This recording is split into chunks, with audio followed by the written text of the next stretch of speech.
ya lo Sí, tenemos, buenos días. gracias a Dios. ¿Cómo está, señor Juvenal Medina, ingeniero Juvenal Medina, jefe institucional del CNPRET, el Centro Nacional de Prevención de Desastres en nuestro país? Bueno, lo que hemos vivido anoche y lo que estamos viviendo en estos momentos, porque hay réplicas del sismo de anoche, nos ponen en alerta sobre lo que siempre sabemos, ¿no? Que estamos en una zona complicada, en una zona sísmica, en una zona además vulnerable para no solo este tipo de manifestaciones naturales, sino otras. ¿Qué podemos decir? Porque cada vez que hay un sismo de esta naturaleza, señor Medina, nosotros nos espantamos, llamamos la atención sobre lo que no está no está listo en nuestro país, pero ¿qué hubiera pasado si el sismo no hubiera sido de 6, sino de 8, por ejemplo, como lo ha sido en ciudades como en varias zonas de Chile, que tienen sismos muy fuertes? Buenos días. Sí, efectivamente, este sismo de 6 grados nos advierte que estamos en una zona de alta sismicidad y por lo tanto la necesidad de tener medidas de seguridad, pero no solamente para la emergencia, sobre todo de medidas de reducción de vulnerabilidad que ya la hemos identificado con los estudios. Tenemos en Lima hay alrededor del 67% de la población viviendo en zonas de muy alto riesgo sísmico, y además del efecto tsunami que pueda darse cuando el evento supera los 7 grados de magnitud, de intensidad. Entonces, por lo tanto, es una advertencia que debemos tomarlo muy en cuenta para que podamos implementar las medidas de seguridad, sobre todo de reducir esa vulnerabilidad que nos hace susceptibles de sufrir daños ante un evento sísmico. Entonces, hay un conjunto de tareas a implementar desde el nivel familiar hasta la institución más grande del Estado. Entonces, esa es una tarea que debemos llevarlo a cabo, no solamente cuando ya tiembla la tierra, que es ahorita, digamos, por eso digo, es un sismo sensibilizador, porque todos estamos hablando del sismo, todos estamos diciendo que hay que hacer cosas, pero esperemos que cuando pasen los días no volvamos a esa llamada normalidad donde no pasó nada. Entonces tenemos que tomar con mayor responsabilidad la necesidad de poder implementar las medidas de control, reforzamiento de viviendas, estabilización de taludes, desquinche de rocas. Hay una serie de tareas que tienen que implementar los municipios distritales en el ámbito de sus competencias y el territorio que disponen para ganarle seguridad y sobre todo también control en la ocupación del territorio para que no sigan apareciendo viviendas vulnerables en zonas que son altamente susceptibles a este tipo de eventos, ¿no? O suelos como Lomo de Corvina, por ejemplo, que hace poco se ha invadido, ¿no? Exactamente. Ustedes ya han identificado, por lo menos aquí en Lima Metropolitana, cuáles son las zonas de mayor riesgo. Y ha mencionado también a los gobiernos locales como como quienes son los indicados para liderar, mitigar esos riesgos. Pero también sabe que la prevención no da réditos políticos, ¿no? Por lo tanto, los alcaldes los suelen dejar de lado y en otros casos es porque no tienen el suficiente presupuesto, pero aquí lo que tiene que haber es una acción coordinada. Si no son los gobiernos locales, entonces, ¿quiénes son los responsables?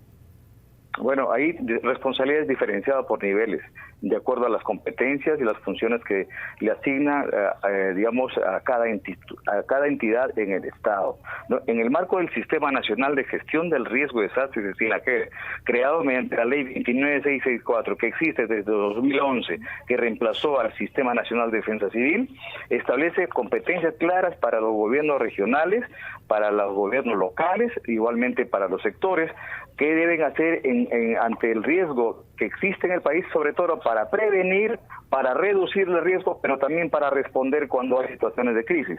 Entonces, lo que falta es que cada instancia, cada autoridad, cada funcionario asuma con responsabilidad esas competencias que ya les tienen asignado. Sabemos que una de las grandes razones por las que no hacemos lo suficiente por falta de recursos. No se trata de hacer todo de golpe. Tenemos que ya planificar con tiempo las inversiones que nos permitan ir ganando seguridad de manera progresiva. Las nuevas obras, los nuevos proyectos que tenemos que ejecutar como parte de la gestión del desarrollo para atender necesidades, ¿no?, de la población, tienen que ser hechos tomando en cuenta los riesgos que ya hemos identificado. Por lo tanto, ahí es donde tenemos que invertir para prevenir y evitar generar vulnerabilidad nueva. Pero sobre el riesgo existente, también tenemos que orientar recursos para ir ganando seguridad y sobre todo de pronto reasentando poblaciones que están en zonas de muy alto riesgo, que en el terreno donde probablemente no soporte, digamos, los efectos de un sismo mayor a 7 u 8 grados, ¿no? Ahora, siempre que pasan estas cosas hablamos de la necesidad de que cada gobierno regional haga su parte. Vamos a ser sinceros, señor Medina, no avanzamos nada en ese punto. Y justamente también cuando se trata de desastres, hay que decirlo, yo estoy segura que cada uno del trabajo que realizan las distintas instituciones son importantes, pero hay mucha desarticulación. Está el CENEPRED, está el Defensa Civil, está los organismos locales que se ocupan de cada una de esas. Hemos visto, por ejemplo, casos como declaración de alerta de tsunami, cuando era la alcaldesa, la señora Susana Villarán, decretó el cierre de la Costa Verde y el alcalde Chorrillos le pareció que no y no lo cerró. Entonces, un monstruo de 1000 cabezas tampoco ayuda, ¿no?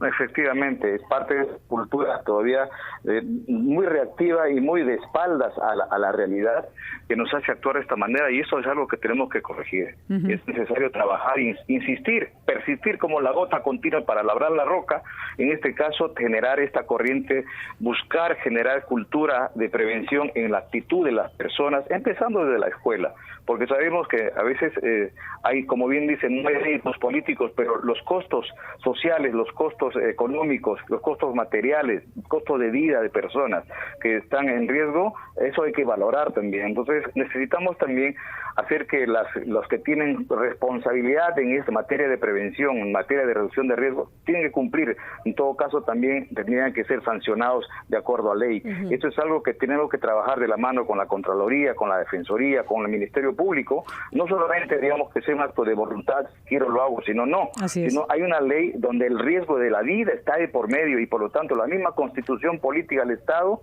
establece que el fin supremo es la vida, es la persona. Y no debería ser elegible, ¿no es cierto? Porque además tienen un presupuesto asignado para prevención de desastres los municipios. Así es. ¿No? Y uno dice, por ejemplo, y también preguntarnos, ¿no? ¿Por qué no tenemos programas de vivienda, como lo señalaba Mabel, de reforzamiento de viviendas que ya están construidas?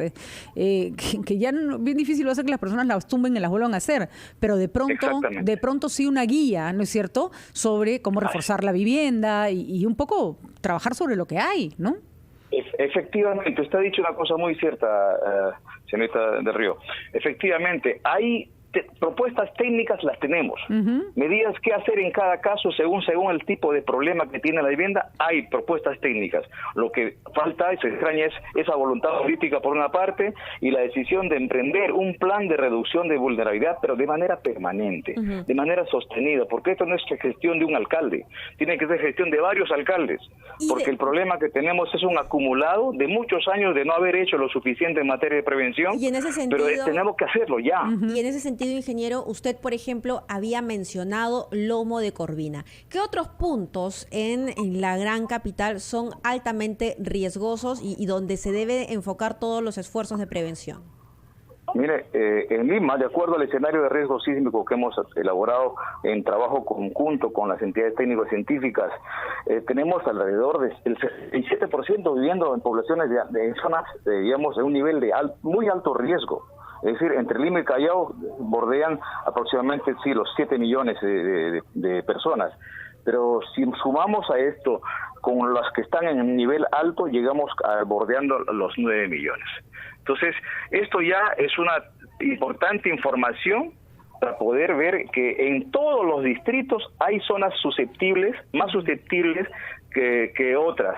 Entonces, cada distrito tiene un mapa de riesgo sobre el cual tiene que trabajar buscando ganar seguridad, recuperar la seguridad o establecer seguridad que no existía antes, porque hay una población expuesta y los daños pueden ser muy graves. Por lo tanto, tenemos que emprender esta gran tarea de trabajar la reducción del riesgo enmarcado en estos plan de desarrollo, en estos programas de inversión que tengamos que implementar en la ciudad para evitar esos costos que nos va a tocar afrontar cuando se da el desastre. Entonces, sí, hay una tarea importante, hay mecanismos financieros que el Ministerio de Economía y Finanzas ha establecido para poder orientar recursos en la línea de prevención y reducción del riesgo de desastre. No basta comprar los implementos para atender una emergencia. porque toda la ayuda humanitaria que se brinda para atender una emergencia, si bien es cierto, alivia el sufrimiento humano, pero no resuelve el riesgo, no toca el riesgo sigue creciendo silenciosamente y es necesario ya también orientar recursos a la prevención y a la reducción del riesgo, corregir esos defectos en la construcción, mejorar la seguridad y hacer respetar las normas sismo resistentes por parte de las autoridades, quienes autorizan las construcciones. Tenemos que ser más rigurosos en esto y sobre todo con la ayuda de las instituciones que tienen la responsabilidad de controlar y vigilar la buena inversión del Estado, pero también las buenas actitudes que debemos llevar a cabo todos los ciudadanos, por supuesto que sí. Gracias, muchísimas gracias, muy clara. Entonces, la posición del ingeniero Juvenal Medina, jefe del Centro Nacional de Prevenciones de Desastres, CENEPRED. 2 puntos entonces importantes, Mabel.